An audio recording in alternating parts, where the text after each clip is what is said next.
Yo, what's going on YouTube? It's Brev back with another highly requested positional tier list video. This is being posted on September 5th, 2020. It is patch 1.17. If you are new to my channel, please drop a like on the video, subscribe for more MLB The Show 20 content. Would be much appreciated. You can follow me at twitch.tv/cbrev. I am a partner over there on Twitch now, which I'm very proud of. My Twitter is at cbrevmlb, and if you're watching this somewhere other than YouTube, my YouTube is cbrev MLB The Show. So this video is going over who, in my opinion, are the best cards at every position right now in MLB The Show 20 Diamond Dynasty. And let's get our usual disclaimers out of the way first. These are obviously just my subjective opinions. I make these videos because you guys ask me for my opinions, but you are more than welcome to disagree with me on any of my rankings, and I would love to hear those down in the comment section below. My word is not gospel. I don't believe that everyone has the same experience with every card while playing this game that I do, but it's more of just a way to give you guys a guideline of what I think is good and bad at each position and how cards rank relative to each other right now in the meta. Additionally, we are moving towards the second half of the game cycle, meaning we are getting a ton of 99s, a ton of really good cards. So a lot of the differences in cards that you will see are very marginal. Sometimes it's personal preference for me, so once again, your mileage may vary. Just want to reiterate that over and over. You are more than welcome to disagree with me on this. And because content has been so amazing this year and we're moving more towards the end game of MLB The Show 20, I've really trimmed the fat of a lot of these positions, especially positions that have a ton of cards. Specifically, outfield and starting pitching has come to mind. A lot of the cards you see on the secondary slides at previous tier lists, I just got rid of those. There's too many cards in the outfield right now, too many cards in starting pitching right now for me to address every single one, and it was really clogging up the slide. So if you see a guy that's missing, it's probably because I don't think he's good enough to match with the guys I did list, unless it's someone major that I accidentally missed, which I have done in the past. Let me know down in the comment section below, and I will write a pinned comment ranking the person that I missed if I did miss someone important. Alright, thanks for listening to my disclaimers. Let's get right into catcher, which surprisingly is pretty muddied right now. To go over the color coding once again, the people in green are guys that are new to the game since my last tier list video. They've been added since the last video that I posted. The guys in white are just normal. The guys in yellow are people that I have individual card review videos for on my YouTube channel. And the guys in blue are in secondary positions. I generally try to shy away from secondary positions unless it's a guy definitely worth mentioning as far as the meta for that position. So I say catcher is muddied because I think this is one of the first years I can recall where there's a ton of options at catcher that are all pretty similar in power level. As of this video, I am putting 99 Mike Piazza at number 1. These are in order in each tier, and obviously tier 1A is better than tier 1B, but keep in mind a lot of this is marginal. You can easily make World Series with a team full of tier 1C guys. If you guys watch Stub Stipend on my channel, you definitely know that. So this is just how I rank them, but very marginal differences. The reason I put Mike Piazza number 1 is because of how well he played for me last year, if you can understand what he brings to the table. So he's basically Frank Thomas at catcher as far as his hitting stats go, but you need to be consciously aware of his swing when using him to have the most success. Mike Piazza has one of the slowest swings in the game, so you need to be consciously aware of this and be swinging earlier than normal with this card specifically. But Mike Piazza is one of those cards where if you do manage to have good timing, the ball is going to be crushed every time. Mike Piazza is one of the best catchers in the game for getting rewarded for good input. His main problem is getting the good input in the first place with his swing being so slow. So if you know how to use him, if you can actively swing early, Mike Piazza probably the best catcher in the game. You guys know I love Matt Wieters. As far as my rank seasons climb last season, I used Matt Wieters up until Legend, and then I used Pablo Sandoval after that, just for some perspective on my catcher position. But you have a ton of options here in Tier 1A. Any of these 6 guys are going to be very good for you. Tier 1B, we have Pudge. Some people might question this, but Pudge's swing is really bad in my opinion. He struggles a lot to get good exit velocities. Just one of those cards that looks great on paper, but his swing really does him in. You'll see 98 Yadier Molina there in Tier 1B, and then the new Sean Murphy Future Stars card in Tier 1C. Another card that looks really good on paper, but really bad swing. So that's it for the catcher rankings. I personally am going to probably be trying Piazza once I hit World Series this season, but I have had no problems using Wieters and Sandoval thus far, and they are definitely both in-game catchers in my opinion. On to first base, where we trimmed a lot. This is actually the only slide I'm going to use for first base. There are so many really good first basemen that even looking past like tier 1A is probably a mistake in my opinion. The best first baseman in the game is still Babe Ruth, according to me. Close second, Eric Thames, Jim Thome, Frank Thomas. All four of those guys, the best four first basemen in the game for me right now. Secondarily, in Tier 1A, we have Stan Musial, David Ortiz, Pete Alonso, Cody Bellinger. Those are ranked 5 through 8. Tier 1B, starting off with a new headliner, 99 Todd Helton. Really good card, just not as good as the other guys in Tier 1A, and so on and so forth. First base is really a position where you should probably be trying to have one of those top 4 guys, because I feel like they're just better than everyone, especially at a position at first where defense barely matters this year. So third base as well, you'll see kind of the same thing. So I'm not going to spend a lot of time on first base, but yeah, I'm using Babe Ruth with Thames on the bench. Any of those 4 guys are going to be really good for you. Second base, again, the fat is trimmed. I still think the best second baseman in the game is Rogers Hornsby, because I do value offense more than defense at second base. So I have them ranked as Hornsby, Cano, then Alomar, then Biggio. If you value defense over offense at your middle infield, Alomar is probably number 1. Insane defense, switch hitter. I wish he was prestigiable so he could get over 80 power versus both sides. Really a tragedy with that card. Otherwise would be a 5-tool player pretty much. But yeah, I'm using Hornsby. I think any of those guys in Tier 1A are great at second base. Tier 1B as well, also amazing options. We have Zobrist, we have the 99 Jackie Robinson, and 94 Daniel Murphy, who seems to be memed in every tier list that I make, but don't knock it till you try it. That card destroys a ball. Tier 1C, Sandberg, Roberts, Carew. And here's some additional options for second base if you are so inclined. But in general, with every position that I go over in this video, you should probably be picking someone for the first page if you want to give yourself the best shot at winning. Once again, your mileage may vary. You may rake with someone that I don't even mention. And I'm the #1 advocate for if a guy is performing super well for you, then don't move on from that guy. But once again, these are just my rankings, my opinions. Third base. #1, still Gary Sheffield, I think. Close second is Harmon, and then someone in the last video commented if Rogers Hornsby, where would he rank at third base? So I added him here in his secondary position, the third best third baseman. Hornsby's bat in your lineup is just so crucial. Playing him at second or third, you just got to have him in there if you want a great team, in my opinion. Still holding it down in Tier 1A are 94 Chipper Jones and 95 Pablo Sandoval, a couple of switch hitters that just rake. They're going to rake all year. Tier 1B, I got a lot of flack for putting Josh Donaldson not in Tier 1A last time.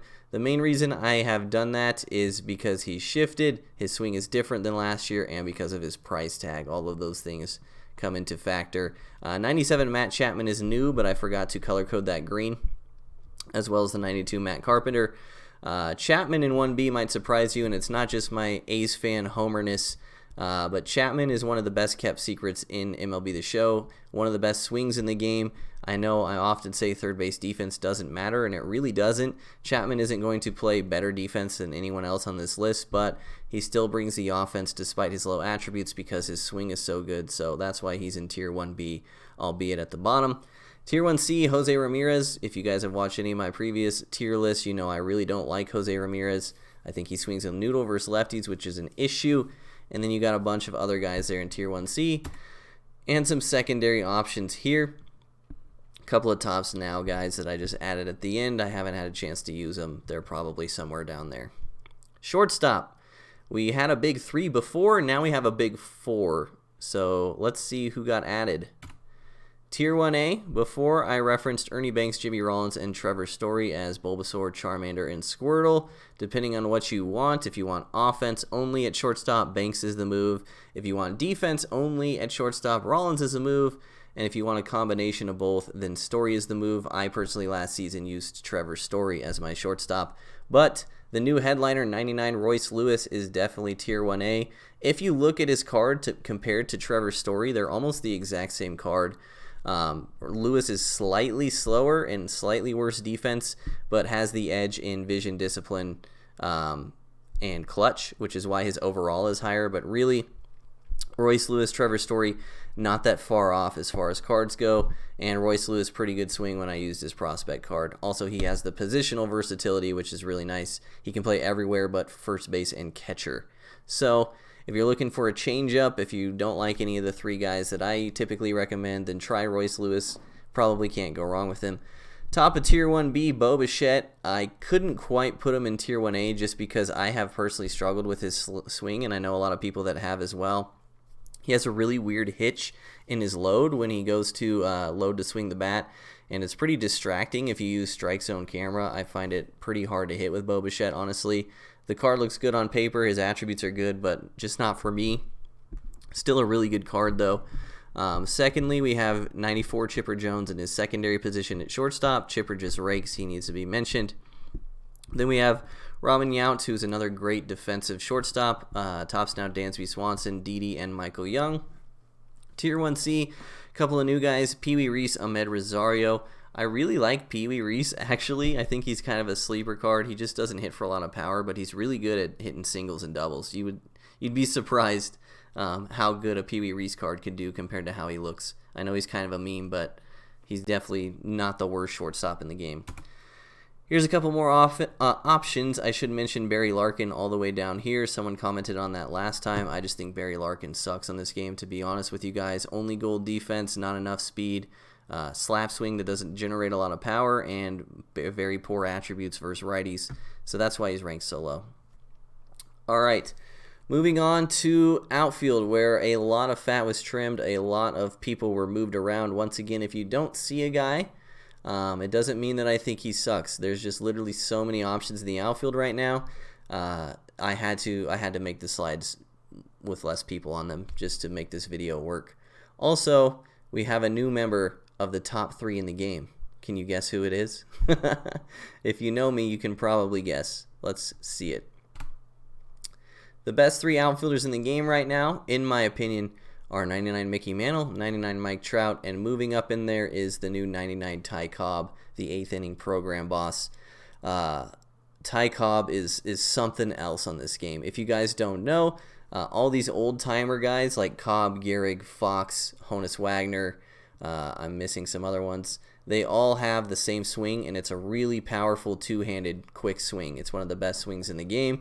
So Cobb brings one of the best swings in the game, along with maxed out contact versus both sides, along with 90 power versus both sides, along with gold defense in any outfield position, along with 99 speed and 99 stealing, and if you play this way, he's got 99 bunt and 99 drag bunt. So all that being said, if you forget about the arm strength, which you guys know I don't care about a lot in the outfield, Ty Cobb, probably one of the best cards in the game right now, let alone outfielders. I mean, just this card is going to, if you guys haven't used Ty Cobb last year, this card is going to blow your mind. If you run with these 3 outfielders, you should have Trout in center, Mantle in right, and Cobb in left to make up for the arm strength. Once Mike Trout and Mickey Mantle are both prestige, you should flip them, so Mantle in center, Trout in right. The reason I run Trout in center and Mantle in right when they're not both prestiged is because Mantle gets better animations in the corner. For some reason, Mike Trout plays pretty poor corner outfield defense for me, just in my experience. 4th in the outfield is Larry Walker, who was previously top 3. I do think Ty Cobb is better than Larry Walker. This is one of the most common questions I've been asked on stream since the 8th inning program was released. Yes, Ty Cobb is better than Larry Walker. I know Walker has better arm strength, better power, but Cobb has the speed, Cobb has the better swing. Cobb is just better for me. You see 99 Babe Ruth in the outfield. Can't go wrong with his bat. I don't know if I'd play him in the outfield with how many options there are, but definitely one of the best options there. 99 Luis Robert might surprise you. His defense is really good, plays above his attributes at the plate. Really, really like that card. In purple is Prestige Cody Bellinger because Prestige Bellinger gets diamond defense in the outfield and not gold. That's why you see regular Cody Bellinger in Tier 1B at the bottom. The new Ted Williams obviously rakes, but poor defense out there.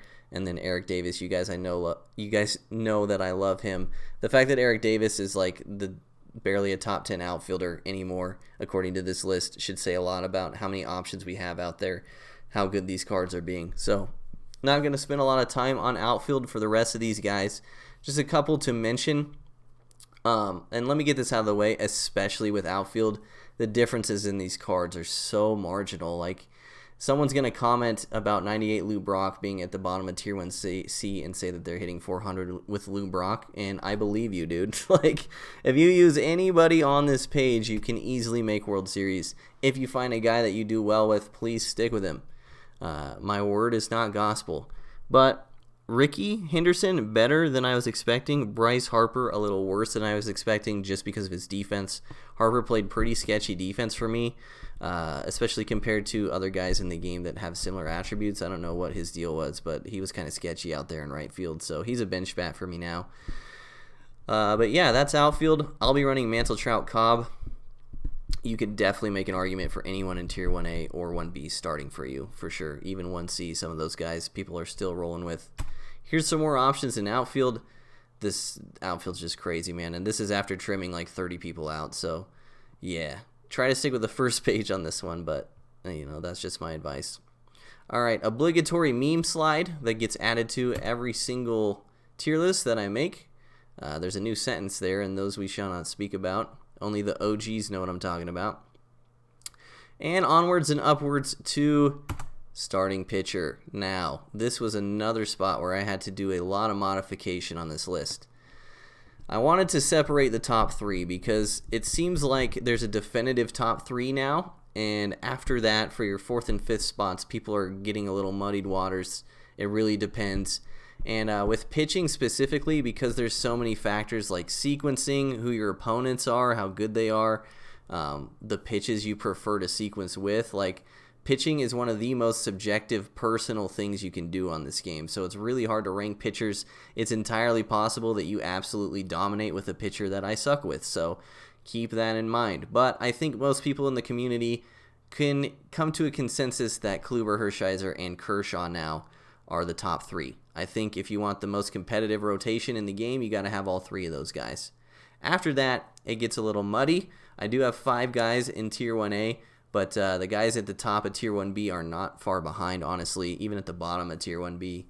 Once again, you can have success with a lot of these guys on screen. Wood is the 4th best in my opinion. Mize 5th, Maddox 6th. I still love Hamels a lot. And Tom Seaver actually moving up from Tier 1B to Tier 1A. My experience facing Tom Seaver, especially on Legend, was pretty difficult. His delivery makes it so even though he doesn't have a ton of speed differential between four-seam and sinker, it's still kind of hard to time up both of them at the same time, if that makes sense. You really have to identify which pitch is which in order to hit him well, which is hard to do. So Seaver was actually better than I was expecting. Just make sure you're tunneling four-seam sinker. You should have a lot of success with that card. Tier 1B, we have Leiter, Sale. Bumgarner and Luzardo may surprise you guys in there, but both of them I think are very underrated cards. Bumgarner especially. He doesn't quite have the velo. He tops out at 96, but he has one of the best cutters in the game, and cutter is one of the best pitches in the game right now. And the speed differential between his four-seam and cutter actually allows him to pitch to righties better than a lot of other left-handed pitchers in the game can. Like someone like Leiter struggles a little bit because his cutter is slow enough, but it doesn't move a lot. Bumgarner's cutter is slow and has max break, I believe. I believe his cutter has 99 break, so really good card. Love pitching with him, and he brings the changeup to the table to get righties out as well, which is something that someone like Al Leiter does not have. Luzardo, also very good card. You need to know how to pitch with him. You need to be okay throwing curveballs high. You need to be okay throwing curveballs inside very hard. You need to be okay tunneling up in the zone for most of the game.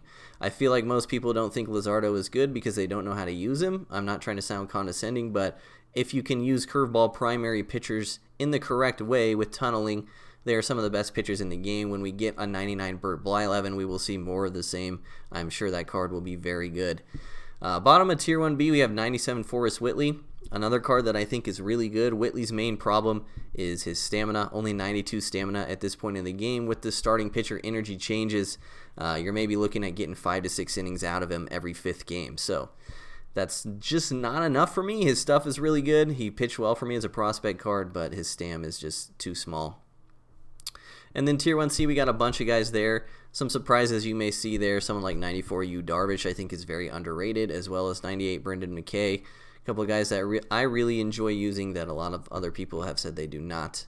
Once again, this is just my opinion. Starting pitcher, 2nd tier, 3rd tier, 4th tier. Just a lot going on, man. A lot of these tops now, guys, have high overalls, but they're not actually very good in game. So that's why they're at the bottom. But yeah, there's just there's so many pitchers, man. I hope you guys can understand me just moving along here. Final position to wrap up this list, we have relief and closing pitchers, starting with righties. Not a whole lot has changed on this slide. The only thing that's new is 92 Sergio Romo at the bottom of Tier 1. Romo was one of my favorite relief pitchers last year. He's slightly worse this year, in my opinion. Maybe it's because they changed his delivery. I don't think he's top 4, but I do think he's worth mentioning. The top 4 for righties has not changed, in my opinion. It's Dibble, Rivera, Gagne, and Fingers. Also, we got a new 96 closer, John Smoltz, who should be lucky to be in Tier 2. He should be in Tier 3, honestly. That card is awful. John Smoltz just way too easy to read this year and doesn't have the pitches that you need to be successful in this game. So that's it. For right-handed relief closing, left-handed relief closing, obviously we got the new BR reward, 99 Billy Wagner. He's definitely the best left-handed reliever in the game. Is he worth 1 million stubs that he's selling for right now? Probably not, unless you have just stubs sitting around for no reason. But he's up there. And this is the first time all year that I've been able to definitively say confidently that I know who the top 7 relievers are in the game. So the top 4 righties and the top 3 lefties. If you want the best team possible, we know about 99 Billy Wags, we know about 97 Araldis, but sneaking up there to Tier 1 and solidifying his spot is Jake McGee. If you guys didn't watch me play in the ESL Fall Circuit Qualifier Tournament, this man, Jake McGee, was pitching to some of the best hitters in the world on Hall of Fame and was barely giving up hits.